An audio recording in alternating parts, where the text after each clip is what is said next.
Ah, bravo!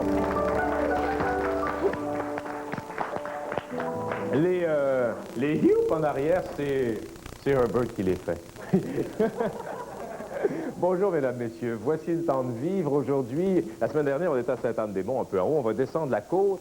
C'est la côte qu'on appelle la Miche, hein? Cette grande, grande côte. Paul Boutet m'en a parlé ce matin. Paul Boutet qui va parler d'ailleurs de ce qu'on doit faire. Oh, on va retrouver tout à l'heure. Et ce qui est extraordinaire, vous savez que Beaupré, parce que ce sont les gens de la région de Beaupré avec qui on va causer aujourd'hui, il paraît que Jacques Cartier aurait dit « Oh, quel pré, quel beau pré ». Et ils sont allés jouer dans le pré, ils sont restés là et c'est devenu Beaupré. Beaupré, c'est 1927 cependant. Là, aujourd'hui, ce sont des gens de toute la région, c'est-à-dire Sainte-Anne, Saint-Joachim, oui, Saint-Tite-des-Caps, Sainte-Anne-de-Beaupré, évidemment, et le village de Beaupré qui est là seulement depuis 1927. Les autres sont parmi les plus vieux villages du Québec. Et ce qui est formidable, c'est que Sainte-Anne, c'est né comme ça. C'est un groupe de marins qui étaient en perdition dans le Golfe, à ce que m'a raconté M. Boutet, et qui ont promis, si jamais ils s'en sortaient, de construire une église à cet endroit-là. Ils sont revenus et c'est devenu une église votive à cause du vœu qu'ils avaient fait. Et ils ont bâti ça, et c'est ça qui est fantastique, sur une partie du territoire qui appartenait au seigneur, à Étienne de Lessard, qui est l'ancêtre, évidemment, de Paul Boutet, que vous connaissez, Paul Boutet, qui est de là. C'est vrai, je me trompe pas trop? C'est pas pire. C'est pas pire. Ce sont des gens qui s'appellent Harvey. C'est pas pire. Ils s'appellent Harvey, Boudreau, Tremblay, Godreau. Ce sont les gens d'en haut. Hein. C'est ceux-là. J'ai-tu d'autres choses à ajouter sur le village à part ça? Bon, ben écoutez, ça va en moi encore ça. Je peux pas en rajouter beaucoup. Je peux pas en rajouter beaucoup parce que c'est avant moi, avant que j'arrive à Saint-Anne. Avant vous, c'est dans le temps de Paul Boutet, quoi. Ben, c'est bien avant moi. On peut voir sur la carte, est-ce qu'on l'avait la carte tout à l'heure? On ne l'a plus. Pas grave, en tout cas, ben, tout le monde, c'est l'endroit où René Lévesque a retrouvé la voie, ça dit tout. C'est un endroit de miracle. Hein? C'est ça? Vous avez revenu la carte? Bon, on la voit bien. C'est en face de l'île d'Orléans. La voie royale. Hein? C'est ça. La route qui monte pour s'en aller à la Malbaie. Bon, ben voilà, ce sont les gens de Beaupré. En haut, c'est la Miche, c'est qu'on appelle ça Saint-Joachim, la Miche. Saint-Tite-des-Caps. Oui. Du nord, c'est Saint-Friol-des-Neiges. Oui, Saint-Féréol, c'est ça. Mont-Saint-Anne, après ça, ça va sur dans les flots, Saint-Tite-des-Caps. Ben alors, ce sont des gens de là, aujourd'hui, qu'on va rencontrer, des gens qui ont été bedeaux, forgerons, qui ont chanté devant M. Tachereau, vous, M. Racine, Madame... Alexandre Tachereau. Alexandre, une dame qui était sage-femme. Le plus grand homme qu'on avait dans la province du Nord. Avant du C'est un gros mot, ça. Hein? Après du Plessis ou avant? Dans ce temps-là. On pourrait comparer ça aux hommes. C'était mon âme, c'est pour ça que je le dis.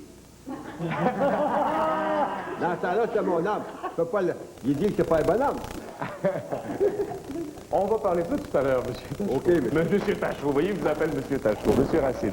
Bon, alors, c'est ça. Oui, mais si vous voulez que je fasse. Non, Quand on a un homme qu'on aime, je peux pas dire que je l'haïssais. De toute façon, vous avez chanté devant lui, c'était déjà un événement. OK, on va parler de tout ça. On va parler avec une dame aussi qui a été sage-femme et dont la mère... C'est votre mère qui était... Non, c'est-tu votre mère qui était sage-femme aussi, qui a accouché 300 enfants? Pardon? Attendez, non, c'est la mère de... Non, en tout cas, qui a accouché madame. Elle avait accouché 300 enfants. En tout cas, c'est tout ça. On va se promener dans Beaupré aujourd'hui. On va écouter M. Herbert et on va prendre le temps de vivre, si vous voulez. Je suis tout mêlé.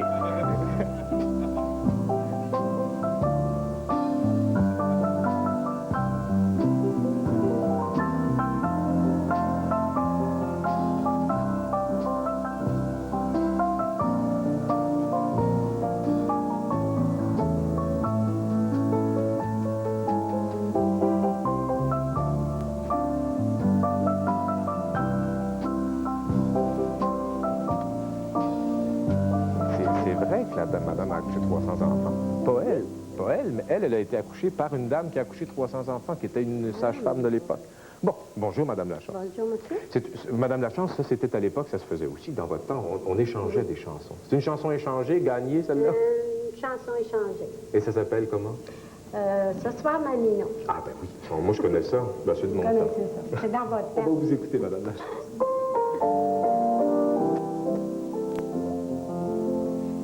Ce soir, Mamino, dans tes yeux profonds, je crois découvrir une larme.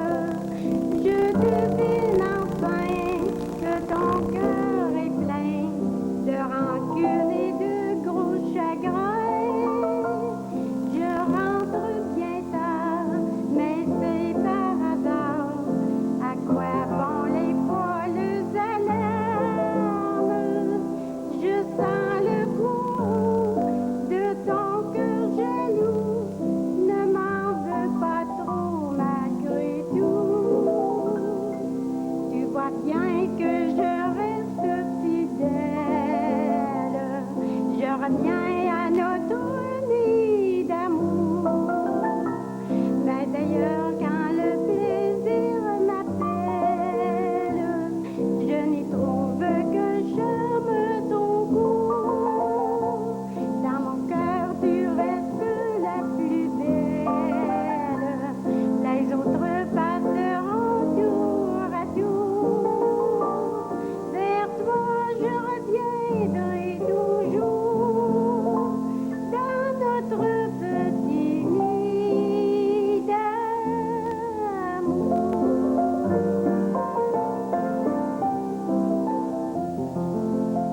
Je suis malheureux, parfois je m'en peux et je me demande à moi-même de quoi se trahir.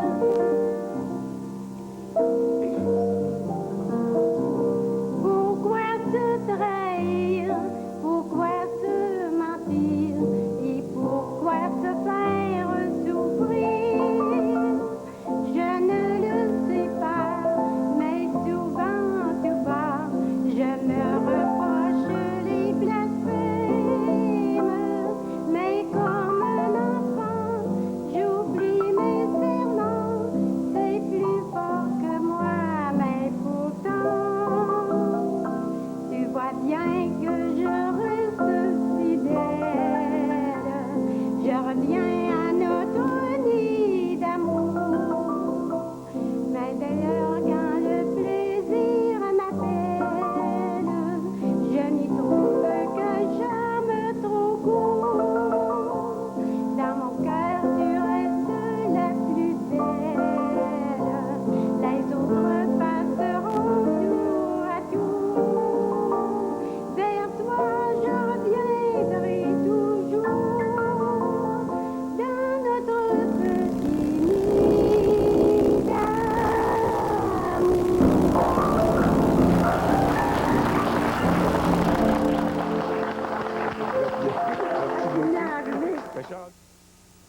Je suis pas... Vous allez en avoir des questions. Hein? Bonjour, Madame Dupuis. Je vous appellerai pas Madame Roméo Dupuis. Quand j'ai vu ça sur ma carte, j'ai dit, ça se peut pas que vous appeliez Madame Roméo Dupuis. C'est quoi? C'est Madame Marie-Rose Dupuis. Quand on en a un si joli nom, même Roméo, c'est joli, mais Marie-Rose, c'est plus joli. Vous allez jouer de l'harmonica. Vous jouez de l'harmonica depuis toujours? Depuis l'âge de 10 ans. Pourquoi est-ce que les femmes jouent moins de violon? Oh, je sais pas. J'étais toute petite, puis je regardais les autres jouer de la musique à bouche. Puis j'avais demandé à ma mère de me donner pour Noël une musique à bouche. De ce temps-là, les musiques à bouche, c'était pas cher. Ça coûtait seulement que 25 sous. C'est pas votre vieille que vous avez? Non, là. non, du tout. On va vous écouter, madame. Merci.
monsieur. Vous avez dit, vous me dites un mot de trop à propos de Tachereau. Ben, un mot de trop, c'est parce que j'ai eu l'air à vouloir dire que je l'aimais plus qu'un autre. Dans le temps de tout ça, c'était dans le temps. Tachereau, c'est en quelle année? En 1900... En 1915, 16 à peu près. Là. Avez-vous toujours voté du même côté? Ben, plusieurs Ben années. là, c'est Plusieurs délicat. années, là. Oui. Oui. Oui. Oui, ben, je travaillais un petit peu du côté du Parti libéral, ça fait que... Organisateur, comme on dit. Oui. Ça fait que je me trouvais à voter du Parti libéral. Monsieur Racine, vous avez été, il paraît, le plus jeune bedeau au Québec. Attendez, avant Non, je ça... suis pas au Québec.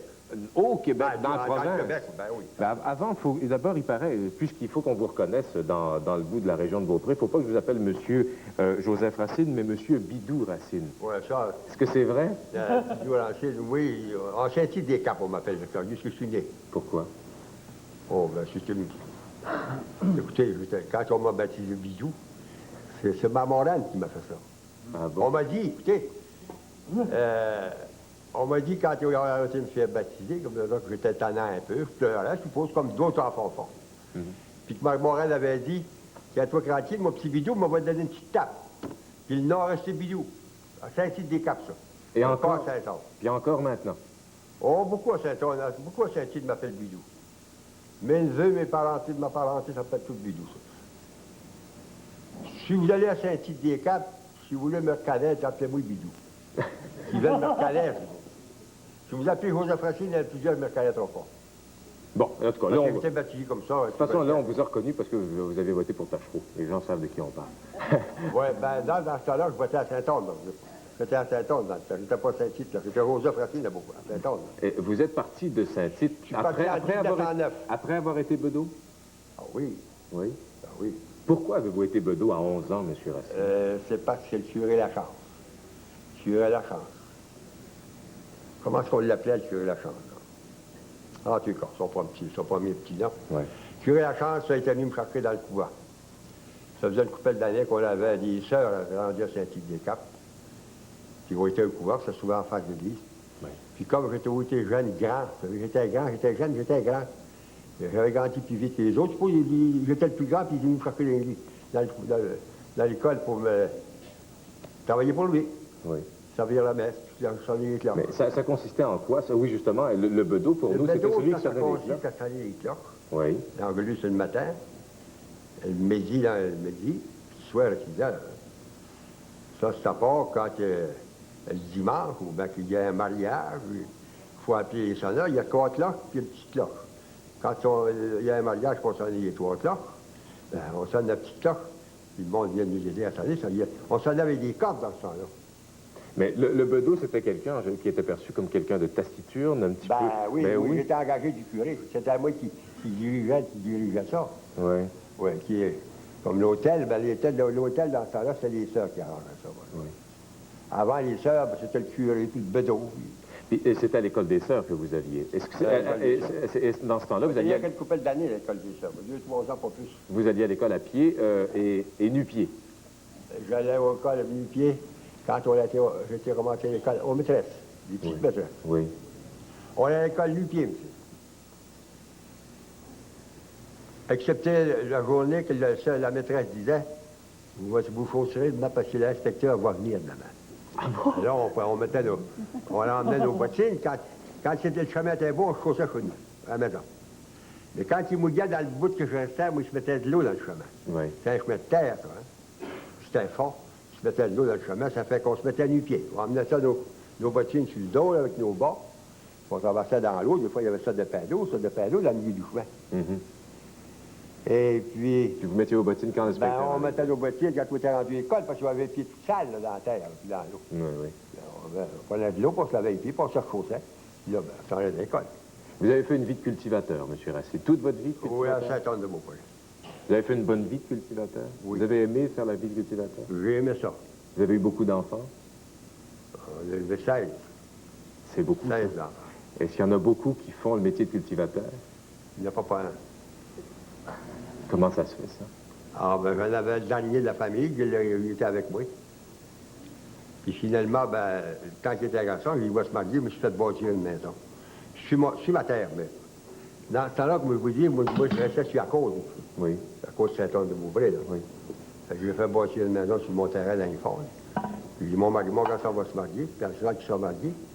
Puis je l'irai guider, je m'en irai avec ma femme dans ma maison. Puis lui, ben, il continuera comme il faisait avec sa femme. Puis je l'irai guider à travailler. Mais ça a viré qui est arrivé à M. de Québec. Et puis il a acheté plusieurs terres. Puis finalement, ben, il a acheté la mienne. Puis il a fallu déménager, m'en aller dans ma maison. Yep. Fait que mon garçon, ben, il travaillait à plusieurs. Est-ce que c'est très décevant pour vous qu'aucun de vos enfants ait repris la terre après Ben, dans le temps qu'ils ont là vendu, là, ça m'a fait quelque chose, bien sûr. Hein? Oui. Parce que moi, j'ai jamais travaillé à la journée. J'ai toujours travaillé sur la terre. Mhm. Et j'ai commencé avec un bœuf et un cheval. Moi, j'aimais ça, ça. Connaissez-vous ça, un bœuf? Ouais, un petit peu. Pas de proche. Atteler un bœuf, là? Pas de proche, non. On ne peut pas atteler. On attelle un bœuf et un cheval. Contre la côte, ça. Oui. Mais ça travaille mal quand on laboure. Labourer, vous connaissez ça, labourer avec une charrue, Un là? petit peu. Pas beaucoup. Charrue à manchon, là? Oui. Oui? Bon. Ça, c'est difficile à conduire, ça. Oui. Il y en a plusieurs qui ne sont pas capables de conduire une charrue. Ça faut être élevé là-dessus. Et puis, ben, j'ai commencé de même. Puis mon garçon, ben, quand il a été marié, pourquoi il a vendu la terre, puis lui, ben, il travaillait à Québec. Maintenant, vous êtes toujours sur une partie de votre terre tout de même. Ben, une partie, oui. Un Oui. morceau que j'ai gardé quand j'ai vendu. Je suis construit là-dessus, puis je reste là-dessus. Là, vous restez. Est-ce que Je c'est reste pas... avec ma fille puis mon gars. Est-ce que c'est votre femme ou vous qui avez été le plus déçu de la perte de la Ma terre? femme était un petit peu pire que moi. Oui. C'est pas une personne qui était parleuse, mais elle disait pas que... Comment qu'elle savait qu'il y avait quelque chose qui faisait de la peine, elle parlait avec. Mais elle l'a dit à quelqu'un, puis quelqu'un me l'a dit. Elle n'avait pas ça de descendre sur la côte. On restait sur la côte, c'était en belle vue. Puis restait en bas, ben... Vous avez 80... Ma femme, c'était une femme de cultivateur que j'avais mariée, moi. Son père était cultivateur, pas bien loin de moi, sur la côte. Oui. Vous avez 85, 86, monsieur, maintenant?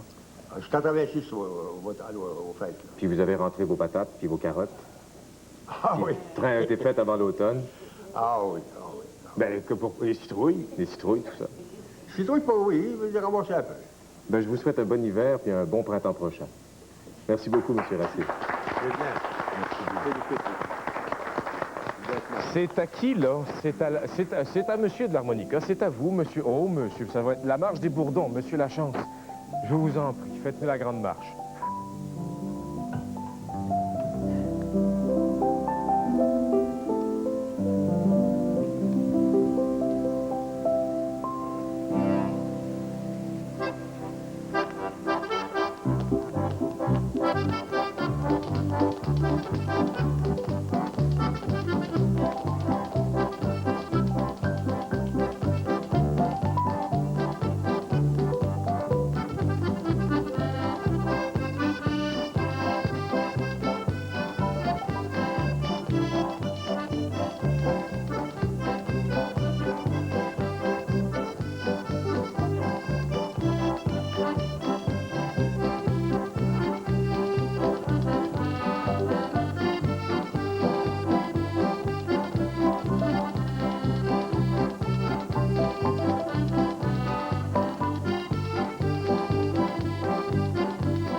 Marc veut même pas... Vous voulez commencer par me dire votre âge?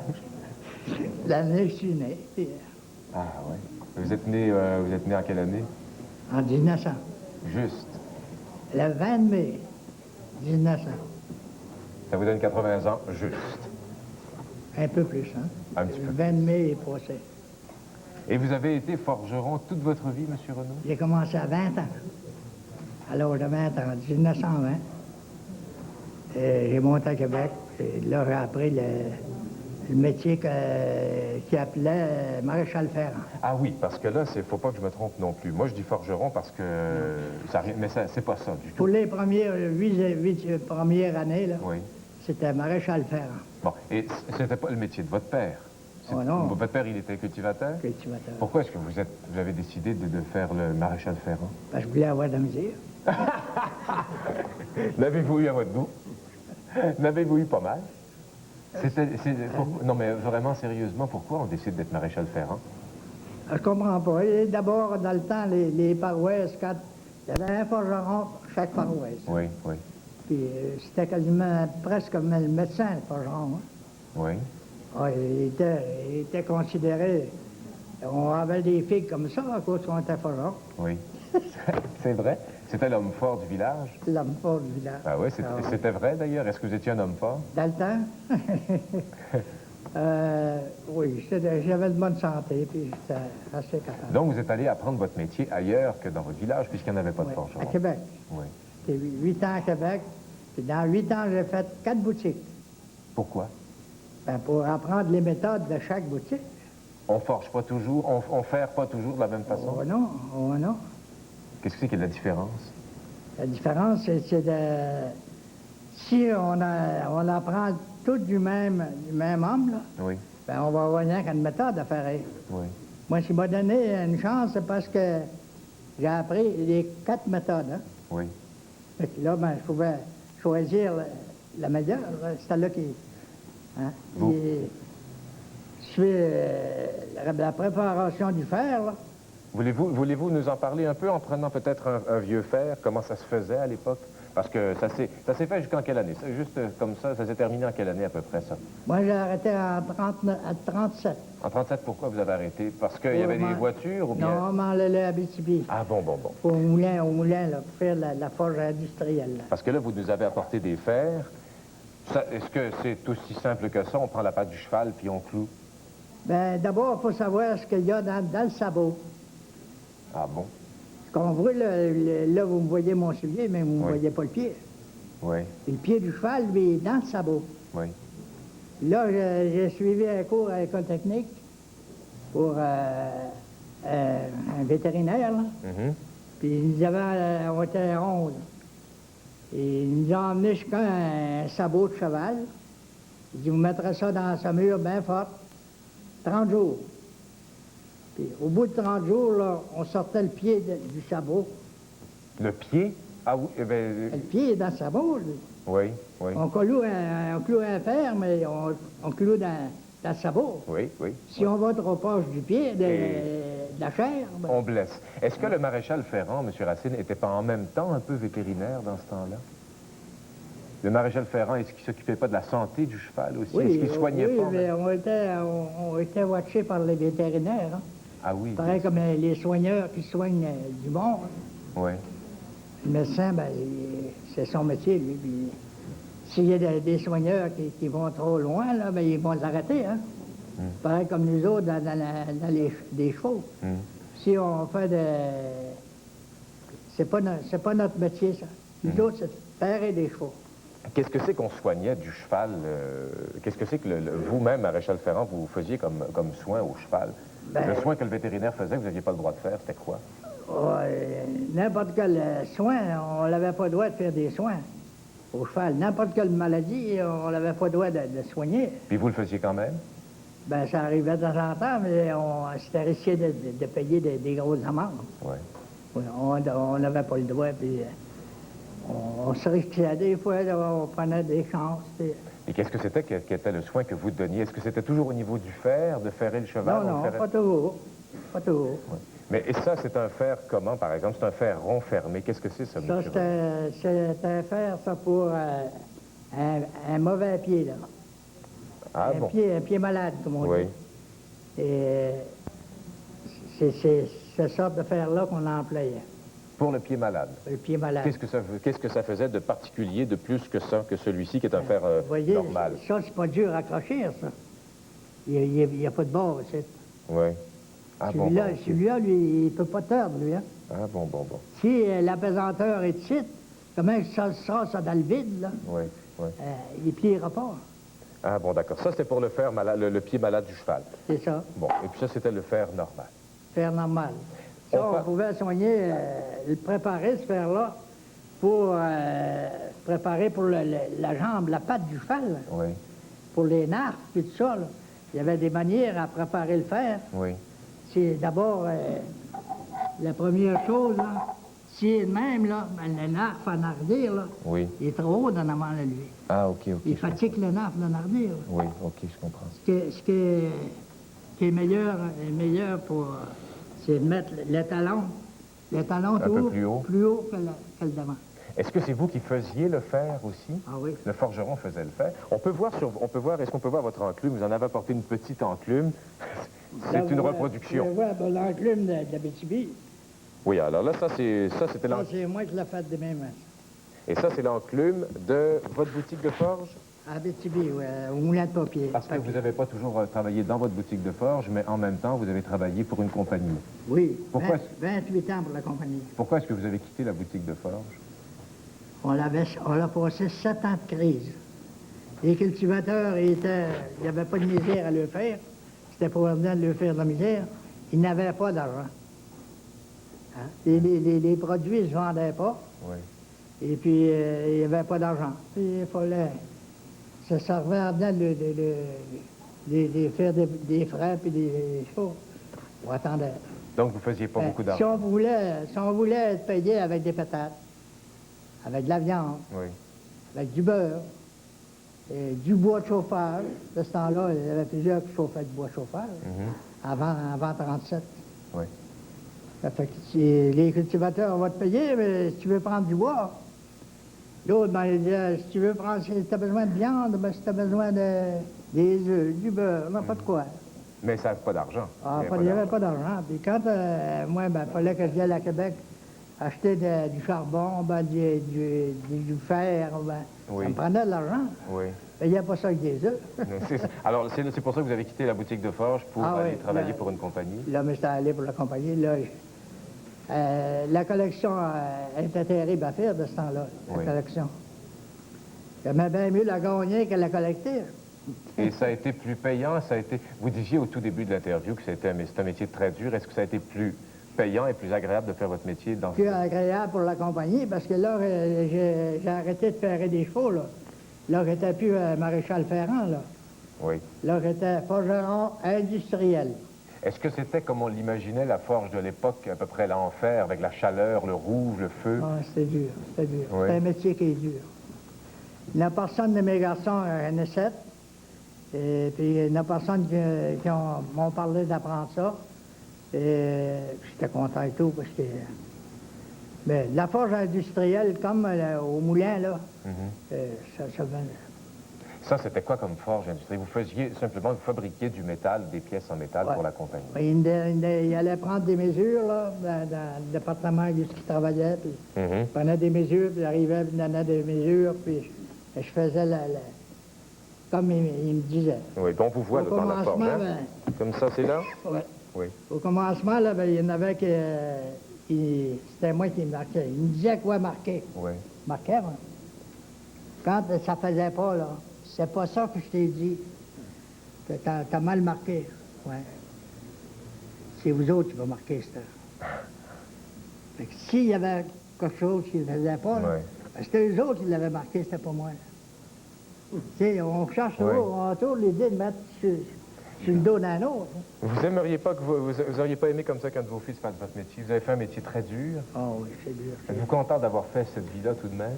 Oui, je ne le regrette pas. C'est à refaire, vous choisiriez un autre métier? Malgré que c'était dur, j'aimais mon métier. Oui, J'aimais ça. il faut aimer ça. J'avais pas peur des chevaux. Fallait être fort, vous étiez fort. On n'est jamais assez fort pour un cheval. Que l'homme ait de la grosseur qu'il voudra, la force qu'il voudra, il n'est pas fort comme un cheval. Un cheval, c'est plus qu'un homme. Ça. Je vous remercie beaucoup, M. Renaud. Je vous remercie beaucoup d'être venu parler du métier de forgeron.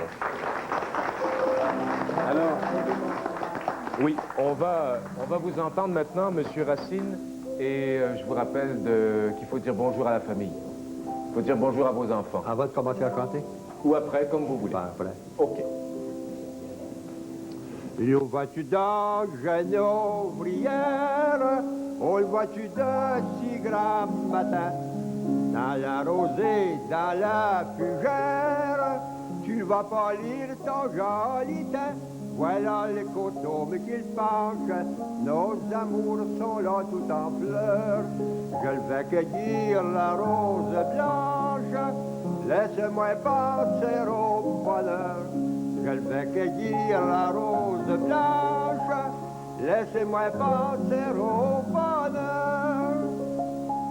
Tu me refuses en mariage, tu ne me refuseras pas toujours. Le temps de la jeunesse passe, tu la regretteras un jour. Voilà les coteaux qui penchent, nos amours sont là tout en fleurs. Je vais cueillir la rose blanche, laisse-moi passer au bonheur. Je vais cueillir la rose blanche, laisse-moi passer au bonheur. Vois-tu cet anneau d'or qui brille, elle est à toi si tu la veux. Vois-tu cette belle étoile qui file, elle nous unira tous les deux. Voilà les coteaux qui penchent, nos amours sont là tout en fleurs. Je vais cueillir la rose blanche, laisse-moi passer au bonheur. Je vais cueillir la rose blanche, laisse-moi passer au bonheur. Bravo. Attendez, oui. Avant, monsieur Racine, allez-y. Avant qu'on passe à M. Lafortune, il va bien attendre. Je dis bonjour à tous mes enfants qui Saint-Anne-de-Beaupré et de Québec. Je vous remercie. Je souhaite une bonne santé. Merci bien, M. Racine.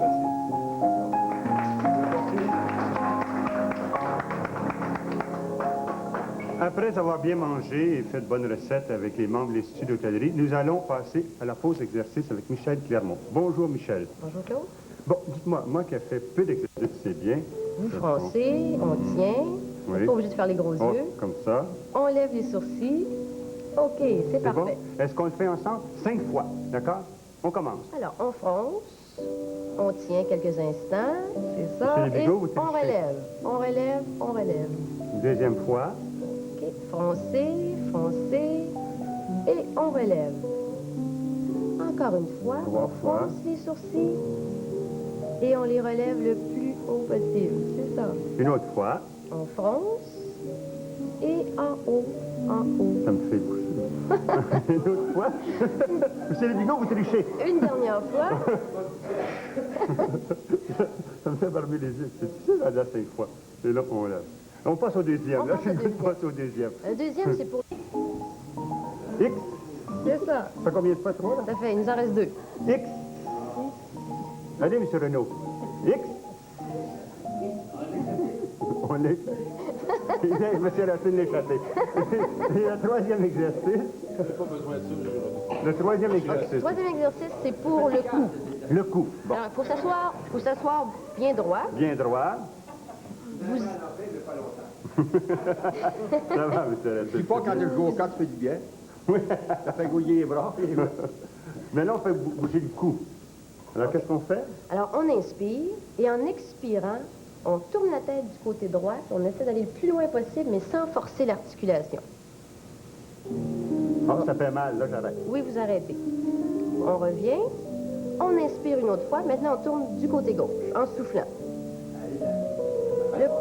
Le plus loin possible, sans forcer. C'est ça. Alors, tout le monde, on le fait. M. Racine. Alors, Inspirez. Inspirez. Et expirez, on tourne vers la droite. En soufflant. On souffle. OK, on revient. on revient. On inspire et on souffle en tournant vers la gauche.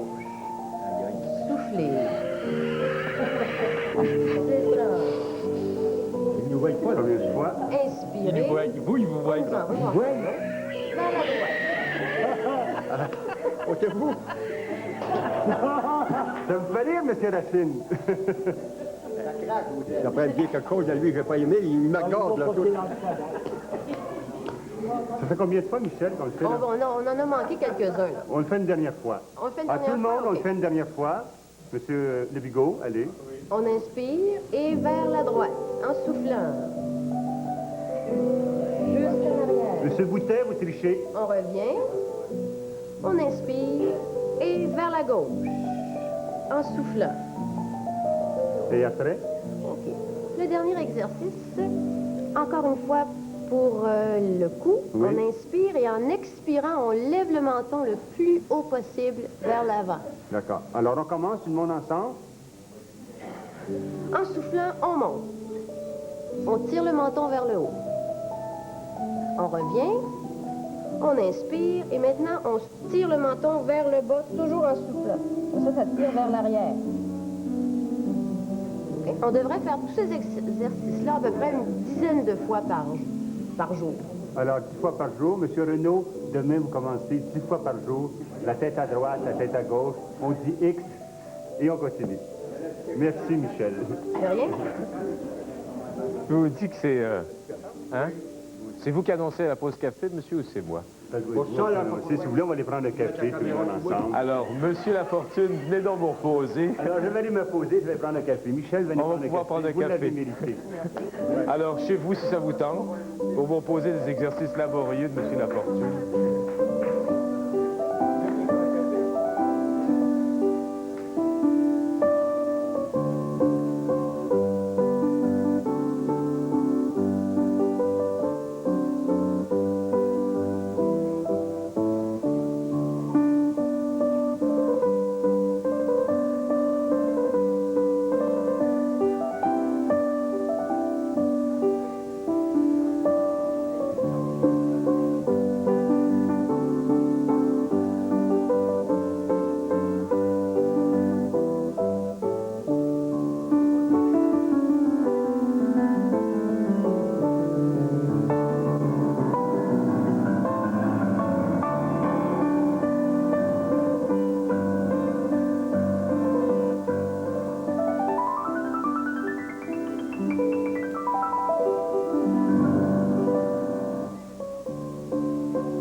avec un mois de...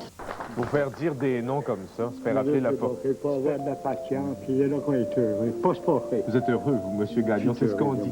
C'est ça qui compte. Vous avez le bon groupe pour une J'ai chanson à le beau répondre. groupe, là, puis ils vont m'aider à chanter le tralala. On vous écoute. Chanson mauvaise. Puisque tout le monde désire que je chante une chanson, voudrais bien vous faire plaisir et je commence sans façon. Et puis l'on chante tralalala, et puis l'on chante tralalala, et puis l'on chante tralalala, vive l'amour. Quand on est près d'une jeune fille qui nous fait des beaux yeux doux, on la trouve si gentille, et messieurs, qu'en pensez-vous? Et puis l'on chante la la la, et puis l'on chante la la la, et puis l'on chante la la la, vive l'amour. Quand on reçoit de sa main une douce et tendre fleur, on se dit à demain, on éprouve du bonheur, et puis l'on chante la la la, et puis l'on chante la la la, et puis l'on chante la la la, vive l'amour. Et après la lune de miel qui ne dure jamais longtemps, on commence à goûter le miel après un certain moment. Et puis l'on chante la la la, et puis l'on chante la la la, et puis l'on chante la la la, vive l'amour. Beaucoup de gens en ménage qui nous font la leçon, qui voudraient dans l'avantage de rester filles et garçons. Et puis on chante la la la, et puis on chante la la la, et puis on chante la la la, vive l'amour. Les gens de Beaupré, félicite, vous le voyez.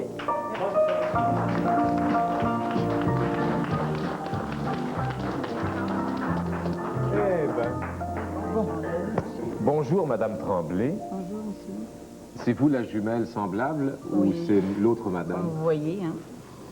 Bonjour, Madame Harvey. Mademoiselle Harvey. Oui. Laquelle des deux qui est... Est-ce que c'est vrai d'abord parce que vous m'avez fait le tour tout à l'heure? Êtes-vous vraiment ce que vous dites là? mêlée encore? Oui. C'est la madame. J'ai pas changé de robe. Ces deux dames-là sont des jumelles semblables, identiques. Et toute votre vie, ça vous a suivi? Oui. Mais vous répondez oui en même temps. Est-ce que vous répondez en même temps? Est-ce que vous faites tout en même temps? Avez-vous fait... Est-ce que c'est vrai que des gens comme vous deux avaient des aventures tout à fait exceptionnelles avec les garçons à cause de votre ressemblance? Certainement, ça arrivait beaucoup dans notre jeunesse. Ça arrive encore, malgré tout. Ça arrive encore. Oui.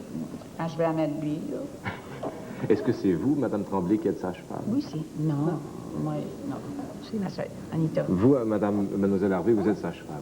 Vous étiez ou vous êtes sage-femme? Oui. Je vous remercie beaucoup d'avoir confiance de dire que je suis sage-femme.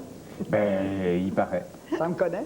Tout à l'heure, j'ai dit au tout début de l'émission que vous aviez... Alors, j'ai parlé de 300 enfants, c'est pas vous, ça? Non, non, c'est une vieille qu'on avait dans notre paroisse. Moi, d'abord, je suis né à la Madby, dans 5000 de Madby, à Grand-Fond, Oui. qui est maintenant le Mont-Grand-Fond. Ah oui, je connais ça. Vous connaissez un petit Ah peu? oui, bien sûr. Et puis, on n'avait pas de médecin, hein? Et la dame dont vous parlez a accouché 300... 300 enfants, oui, c'est une vieille qui est âgée, puis ça fait longtemps qu'elle est décédée aussi. Elle était âgée. Mais elle a mis 300 enfants au monde. Pourquoi est-ce que vous avez fait? Est-ce que c'est un métier, être sage-femme? Ben, je sais pas. Dans ce temps-là, les médecins, ils ne pouvaient pas aller 5000 de voitures dans le temps. Oui. Ils ne pouvaient pas aller aux maisons. Et puis, dans ce temps-là, ben, il était bien confiant. Fait que mon soeur, il avait dit, allez marcher, dites ce que vous allez faire, elle va être bien réussie. Puis, à matin, mes enfants montent seuls. Puis après ça, moi, ben, j'ai commencé avec des médecins, moi. Oui, mais pourquoi est-ce qu'on tout d'un coup, on devient sage-femme? Est-ce que c'est un don, ça, être sage-femme? C'est pas n'importe qui, je veux Non, pour elle, c'est un don sûrement. Mais moi, j'ai commencé avec les médecins. Puis j'étais prise pour être femme sage, dans accoucher toute seule. Puis ça va bien. Vous en avez accouché combien, vous? Oh, bien, une vingtaine. comme il faut. Ça se faisait dans quelles conditions d'hygiène, de maison? Ah ben, Comment ça se faisait? d'hygiène, on prenait bien nos précautions. On avait des beaux draps blancs. Après ça, bien, on stérilisait nos choses avec un fer sur le poêle, là, une petite corde là, pour attacher le nombril. Puis après ça, de l'eau bouillie pour nettoyer les yeux. Et puis on sauvait l'enfant d'abord? Oui, la première chose qu'on disait, il faut sauver l'enfant avant de sauver la mère. On disait, il faut que votre main soit bénie. Il faut sauver l'enfant avant la maman. Est-ce que c'est arrivé à votre connaissance qu'on a sauvé l'enfant avant la maman et que la maman... Oui. Puis, même le premier bébé de ma sœur, c'est Oui. moi. Oui, c'est moi qui ai assisté, puis c'est moi qui ai envoyé son bébé. C'est arrivé donc qu'on a préféré que ce soit le bébé qu'on sauve et que la mère a pu décéder ou quelque chose comme ça? Oui. C'était la façon de faire dans le temps. Oui, hein? c'est ça. Je suis sûre, je l'ai baptisé saint. Je l'ai envoyé saint. Mais vous ne faisiez pas que sage-femme, vous faisiez aussi les amygdales, il paraît, avec toutes sortes de médicaments. Ça, faut que vous nous racontiez les médicaments, parce que... Est-ce qu'il y a des gens qui ont résisté à vos médicaments? Oui. Que voulez-vous? Dans le temps, on n'avait pas de pilule. Oui. On soignait avec des tisanes. Comme quand je faisais une haute température, ben dans le temps, on faisait de la fièvre. Puis on faisait des tisanes. Je sais pas si vous connaissez ça, de l'herbe à dinde. Je voulais l'emporter, puis vous l'eau, De l'herbe à dinde. L'herbe à dinde. C'est pas ce qu'on soignait les dindes, mais c'est une plante. C'est une plante. Oui. Puis on oubliant de ça, puis on leur donnait ça, puis avec ça, il n'y avait plus de température. Et puis, après ça, il ne résistait pas longtemps. Après ça, quand tu faisais... Non. Oui. Puis quand tu faisais des inflammations de poumons, bien là, on mettait ventouse. Le docteur venait faire une visite, puis il disait, tu vas le surveiller pour 3 ou 4 jours, puis tu vas lui mettre les ventouses. Si ça ne fait pas, bien... Là, on mettait ça avec des verres de moutarde. On mettait 2 cuillerées d'alcool, puis on mettait le fil dans ça, puis ça montait comme ça. Puis quand on n'avait pas de... on prenait du whisky. Quand on manquait d'alcool, on prenait du whisky, puis ça faisait pareil. Est-ce que c'est vrai qu'on vous a traité, vous, Madame Tremblay, avec des toiles d'araignée? Oui, ça. Qu'est-ce que c'était que ce truc-là? Ça, c'est quand une femme était en hémorragie, hein. C'était des maladies vieilles. Ils prenaient des fils d'araignée, puis ils mettaient ça sous les bras. Ça arrêtait l'hémorragie. Puis je voulais mourir. Oui. Moi qui avais peur des araignées, hein. Quand on a peur de mourir, on accepte tout, hein. C'était que j'acceptais ce qu'ils me faisaient. Puis ils ont réussi avec ça. Puis le dernier médicament dont il faut parler, ça, parce que ça non plus, ça n'a pas d'allure, le nom. Après ça, on faisait des... L'affaire de la peau de lapin, c'était quoi? Ça, c'était une fois que j'avais un abcès de gorge. Le docteur m'a dit, je venais de l'hôpital, puis c'était la danse semaine de Noël. On m'a dit, il ne faut pas qu'on reste à Noël avec son abcès de gorge. Fait qu'un soir, j'ai dit à ma soeur, tu vas me faire sur ça. Elle dit, on va avec une dame qui reste avec elle, puis son mari. Avec des emplats, sur une peau de lièvre, des graines de lin, puis de l'huile à botte. De l'huile à botte? La graine de lin? La graine de lin, ça va de l'huile à botte qui graissait pas ta manche, vous avez vu la semaine dernière. Oui. Là, on faisait un 4 à place avec ça. On commençait à 8 heures, puis on réussit à 1h30, mais mon abcès de crevé. Ils en ont sauvé pas beaucoup, comme ça, avec cette affaire-là. Une chance que, savez-vous qu'une chance, des fois, on critique la médecine. Une chance que la médecine est arrivée. Vous n'auriez fait une coupe? Non. C'était sérieux, ça marchait. Après ça, à part de ça, pour arrêter le sang, bien, on prenait du tabac. Pour arrêter le sang, en faire se couper, on mettait du tabac, de la farine. Voulez-vous qu'on vous regarde? Vous aviez quel âge là-dessus? Vous étiez des jumelles identiques. Vous vous ressemblez encore beaucoup. Vous jouez encore à ce jeu-là. C'est notre plaisir. Oui, et ça marche encore. Ça marche encore. Autour de nous, ça s'est fait joint tout. On le dit pas, On le dit pas. On le dira une autre fois, parce que là, on vous remercie, puis on va vous quitter là-dessus. Merci beaucoup, les jumelles Harvey. Ils me faisaient appeler les jumelles Harvey. Ah oui. C'est M. Hercule Tremblay. Les rides, je ne m'y reconnais pas encore beaucoup, mais c'est celui de M. Pointu. Vous allez le reconnaître sûrement. C'est beau.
Est-ce qu'on pourrait avoir la musique de M. Paul, M. Herbert? M. Paul.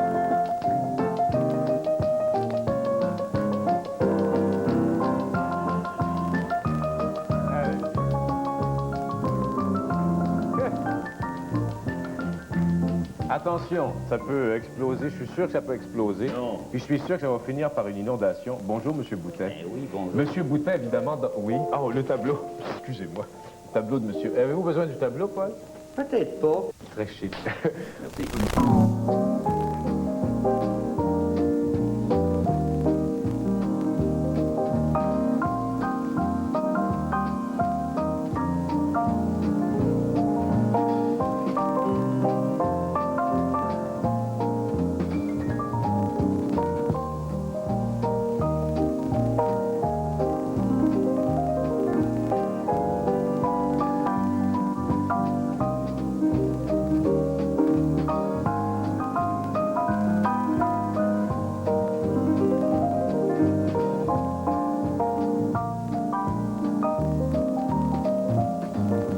Recherchistes, Claude Lafortune, Monique Lalande, Lucie Lépine. Chef d'orchestre, Herbert Roof. Dispositif scénique, Jean Constantino. Éclairage, Jean-Marie Vincelette. Son, Jean-Paul Lafortune. Assistant à la production, Michel Chabot. Assistante à la réalisation, Georgette Saint-Jacques. Directeur technique, Gilbert Fortin. Réalisateur, Gilles de Rome, André Gros.